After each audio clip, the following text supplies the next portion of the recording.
ወይ የሴቶች ጉዳይ በካኔም ብቻ አይደለም ያሰቃየኝ፣ በጣም ብዙ ሴት አሰቃይቷል። እኔ እንደው ከሴት ሴት ይለያያል ይባላል። እኔ ላይ ግን እንደው ባስ ያለ ነው ብታው ባስ ያለ ነው እህቶቼ። እና ሀይሚዬ ምርር ያላት ይመስላል፣ በጣም ምርር ያላት ማለት ነው የሴቶች ጉዳይ።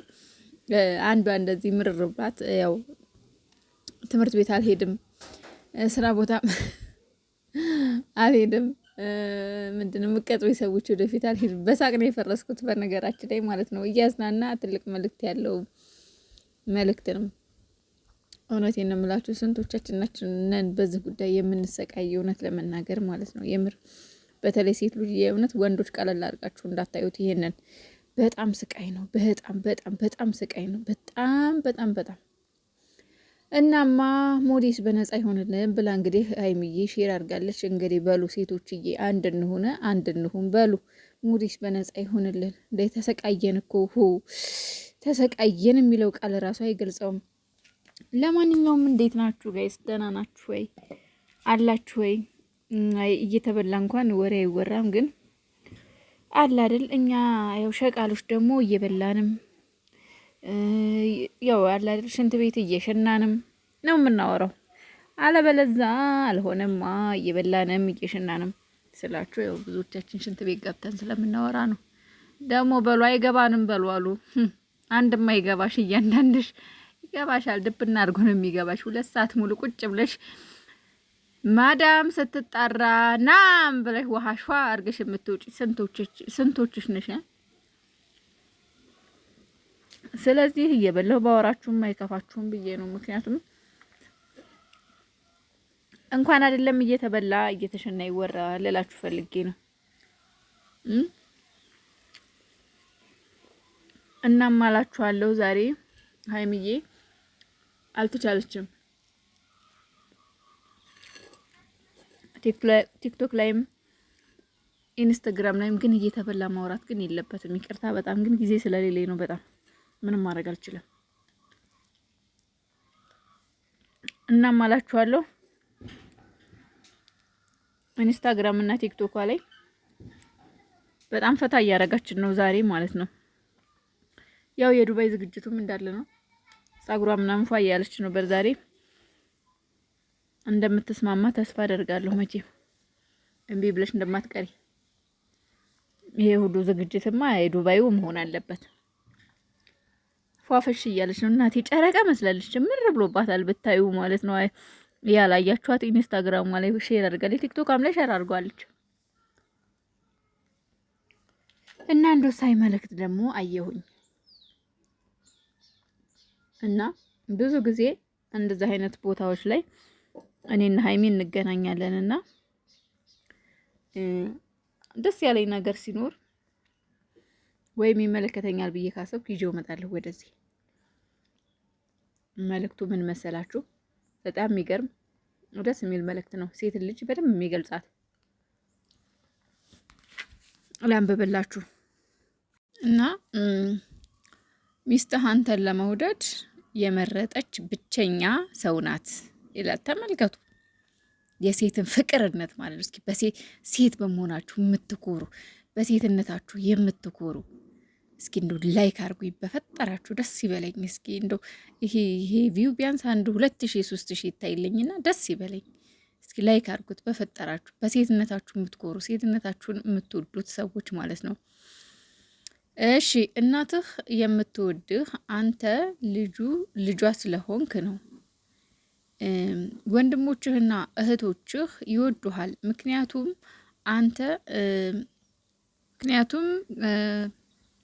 ያንተው ራስ ስለሆኑ ነው የሚለው። ልጆችህ አንተን አባታቸው ስለሆንክ ይወዱሃል። ሚስትህ ግን ያለምንም ግዴታ ትወድህ ነበር። ሌላ ማንም ባያደርግህም በአንተ ታምን ነበር።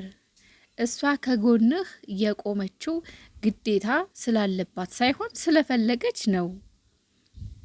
አያችሁ? ይሄ መልእክት ታዲያ እንደው ሴቶችዬ፣ በተለይ ያገባችሁ ሴቶች፣ ፍቅረኛ የያዛችሁ ሴቶች፣ ለትዳራችሁ ለቤታችሁ ዋጋ የከፈላችሁ ሴቶች በቃ ወደ ውስጣችሁን ሰርስሮት አይገባም ይሄ መልእክት፣ ይሄ ጽሁፍ። እውነቴን ነው የምላችሁ፣ ዋጋ የከፈላችሁ ነገር ግን የእናንተ ዋጋ ለዛ ሰው ምንም የማይመስለው ምን ተሰማችሁ? እውነት ይህንን መልእክት ሁሉ ዝም ብላችሁ እስኪ ወደ ራሳችሁ አስገቡትና አዩት። አንዳንድ ጊዜ ማለት ብዙዎቻችን ለባሎቻችንና ለፍቅረኞቻችን ዋጋ በቃ ከሚገባቸው በላይ እንከፍላለን። ከሚገባቸው በላይ ስንከፍልላቸው ግን እነሱ ምን ያደርጉታል?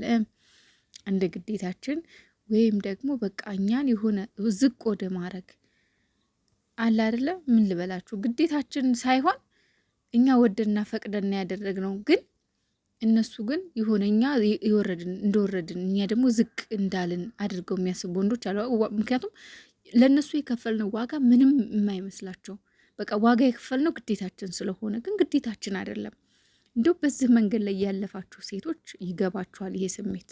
የምሬን እንምላችሁ እና በዙሪያ ያለውን ዓለም ለመገንባት የመረጠችው ሴት ፈጽሞ አትርሳት፣ አክብራት፣ ጠብቃት። ምክንያቱም የሴት ክብር ከማንም ሲሆን ወንድ ሊኖረው የሚችለው ይለና ግን ቴክስቱ ተቆርጦብኛል። በጣም ይቅርታ።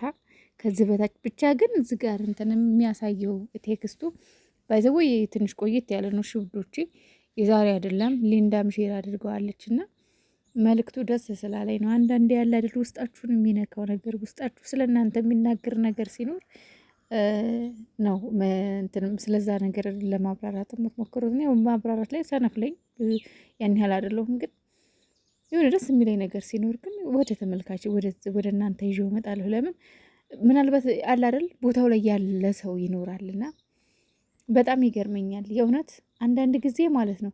ከልክ በላይ ዋጋ መክፈል እኛን እንድንናቅ ያደርገናል፣ ወይም ደግሞ እኛ ልክ ዝቅ ያለን ሰዎች ወይም የወረድን ሰዎች ተደርገን እንድንታሰብ ያደርገናል። እና እኛ ግን የወረድን ሰዎች ሳይሆን ዋጋ የምንከፍልላት ሰው የማይገባው ስለሆነ እኛ ዋጋ የምንከፍልለት ሰው ስላልሆነ ነው እንጂ እኛ ዝቅ ያለን ሆነን ወይም ደግሞ ይሄ እኛ ክብር ስለሌለን ምናምን አይደለም። እና እንደዚህ የምታስቡ ሰዎች ልቦና ይስጣችሁ። ለማንኛውም ሴትነት ውድ ነው። ሴትነት ክብር ነው። ሴትነት ውድ የተፈጥሮ ስጦታ ነው። ፍቅርም ደግሞ መታደል ነው። እውነት ነው የምላችሁ፣ ጸጋ ነው። በቃ ምንም ማድረግ አይቻልም። የምታፈቅሩ ሴቶች ስላፈቀራችሁ ኩራት ነው። ንጹህ ልብ ያለው ሰው ማፍቀር የሚችለው እና ልትኮሩ ይገባል። ገባችሁ? ግን ደግሞ አፍቅራችሁ ያፈቀራችሁ ሰው ደግሞ ለእናንተ ዋጋ የማይሰጥ እናንተ እያንዳንዱ የምታደርጉት ነገር ለሱ ምንም ዋጋ ከሌለው እመኑኝ 100 ሜትር ራቁ። ምክንያቱም የሰው መቼም ሊለወጥ የማይችል መቼም ለእናንተ ጥሩ አመለካከት ሊኖረው የማይችል ደደብ ሰው ስለሆነ ከዚህ ሰው 40 ሜትር ራቁ።